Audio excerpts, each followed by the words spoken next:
Ingon may gara sila nga nadakpan ako no si Saldico. Pero yater kinahanglan nimo pa kayo ang pruweba mga higala.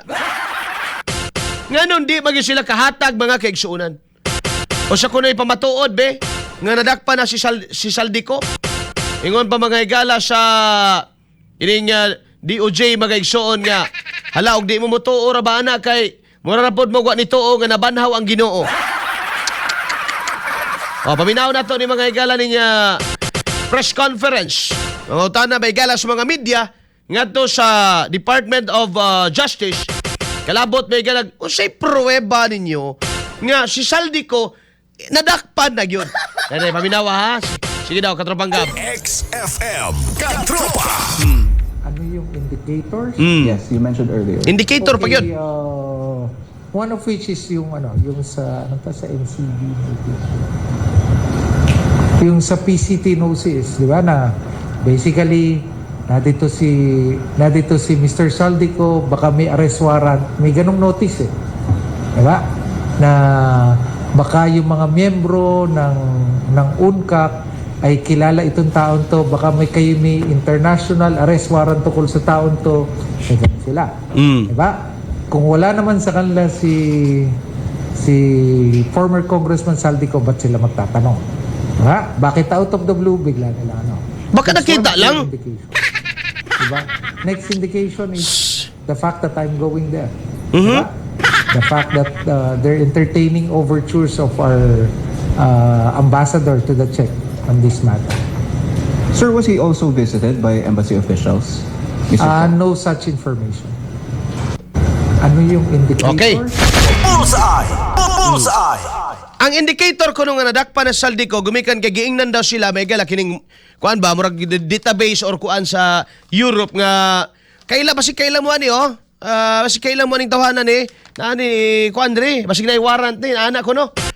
So but pasabot nga na ako no sa ila dili na Sekretary bida. Por bida sad na That is hasty generalization. You know what can prove? Ngadto sa mga Pilipino nga minyo na pud ilara.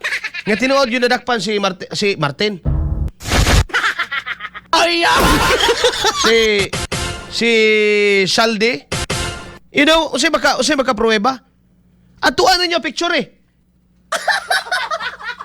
Yun siya nga, the fact that I'm going there, not necessarily. To may ombudsman dito. To ay mga diplomats sa to dito. To ay mga atong ambasador ganito. Dili na pwedeng suguon dito. Ha? Aron mga higala nga naipruweba. Nga wa ninyo ilarang mga tao. Kay dili siya siguro may higala luag ang tornilyo ani Harry Roque mo ingon nga wa gid di ba makikpatay man po si Harry Roque may galag mo ingon nga bangag kahoy wa si Saldi dili nag-istorya ming Saldi. Di ba? So unsa ko actually walay proof indicator lang. Nakabuang sa silang depensa ron kay syempre ang presidente nila mga higala niingon malagi ko nung nadakpan sige ato na lang dawaton nga nadakpan kay may na lang pod kay nadakpan ning gula na mga higala si pero ako si miduda ko ani bay ang timing no baho ra ba ng timing oy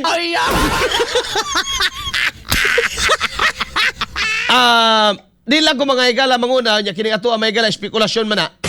Pero sa akong kabahin mo ingon ko murag wa ko kauyon ani may higala dili maayo ako pamatyag ani nga unang gipagula ang balita nga nadakpan kuno ay may higala Saldi and then karon nigulang banakon may higala gikas bangag nigula si Martin mga higalag ni Tingog nga wa gyud siya kalabutan in response may higala sa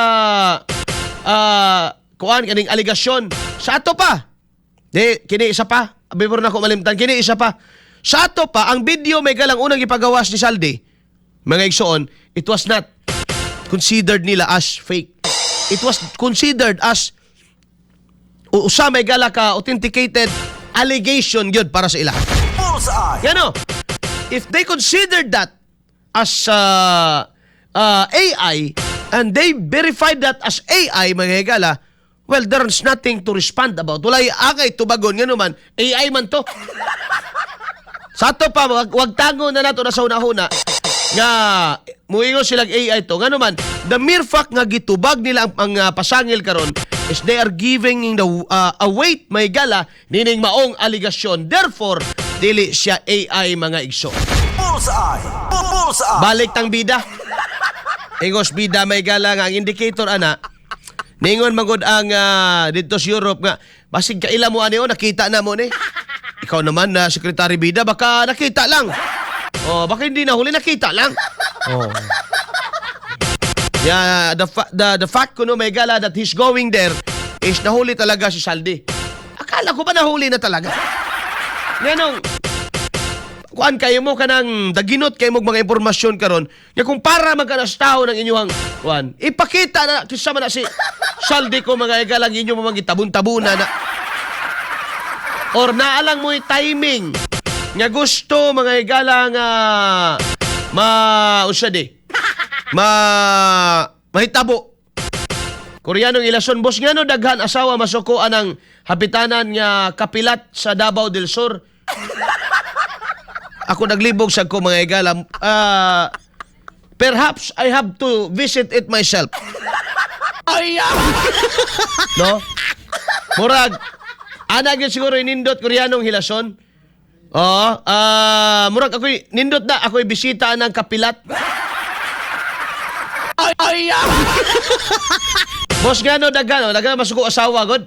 Mga siksi manguguno na kayo. Mga pakigols kuno kayo mga igala.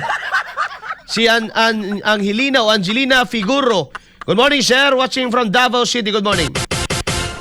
Boss Arnel kani JF Lure RV. Ang kontraktor sa project sa gobyerno, kinahanglan doon na sila warranty bond. Kung maguba o di maabot sa 6 years or 1 year warranty, ang ilang project, ang kwarta, nga giband, mao ilang iparip. Naing anak bay. Actually, naing anak mga kaigsuunan. Pero naing limitation.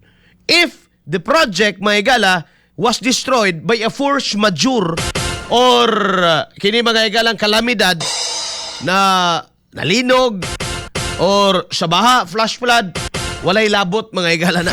Bullseye. Bullseye. Kasi nga, force majeure mga igala. Alright. Bullseye. Bullseye. So, ato ni mga igala nga dugangan, matod pa mga igsuon sa ni Department of Justice Secretary Purbida nga sa mga nagduda kuno mga igala nga na dakpan ba gyud si Saldi. Sama ko nung nagduda nga nabanhaw bagyod kinuod si Kristo. Paki-play ko ng video di agabi palihog ko. XFM Katropa. Okay.